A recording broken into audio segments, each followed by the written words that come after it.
இன்னைக்கு ஒரு pasta recipe பார்க்கலாமா? என்னடா இவ ஹெல்தின்னு சொல்லுவாள், இவளே இன்னைக்கு பாஸ்தா செய்யறாள்னு பாக்குறீங்களா?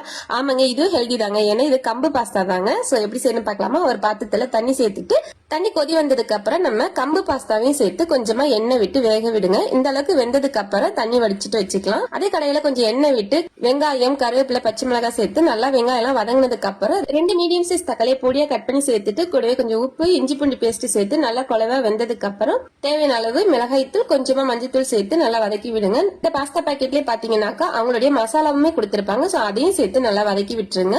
இந்த அளவுக்கு வதங்கினதுக்கு அப்புறம் 2 முட்டையை உடைச்சு ஊத்தி நல்லா இந்த அளவுக்கு ஹாஃப் பாயில் பண்ணிக்கோங்க. இந்த கன்சிஸ்டன்சி வந்ததுக்கு அப்புறம் நம்ம வேக வச்சு இருக்கக்கூடிய கம்பு பாஸ்தாவை இது கூட சேர்த்து நல்லா கலந்து விட்டுருங்க. ஃபைனலா கொஞ்சம் மல்லித்தலை தூவி இறக்கணும் அப்படின்னாக்கா சூப்பரான ஹெல்தியான பாஸ்தா ரெடிங்க. டேஸ்ட் உண்மையிலேயே சூப்பரா இருந்துச்சுங்க. அது மட்டும் இல்லங்க, ரொம்பவே ஹெல்தியும் கூட. நம்ம குழந்தைங்க அடிக்கடி பாஸ்தா, நூடுல்ஸ் அப்படிலாம் கேட்பாங்க. சோ அவங்க கேட்கும் போது இந்த மாதிரி மில்லட்ஸ்ல தயார் பண்ணதை செஞ்சு கொடுங்க. அவங்களுமே லைக் பண்ணி சாப்பிடுவாங்க. நான் இந்த மில்லட் பாஸ்தாவை நியூட்ரல் எக்ஸ்ட்ராக்ஸ்ங்கிற இன்ஸ்டா பேஜ்ல இருந்தாங்க வாங்கியிருந்தேன். இவங்க கிட்ட கம்பு பாஸ்தா, திணை நூடுல்ஸ், வரகரிசி பொங்கல் மிக்ஸ், அரிசி upma, ABC blast, nuts delight, millets குக்கீஸ்னு எல்லாமே ஹெல்தியா கிடைக்குதுங்க.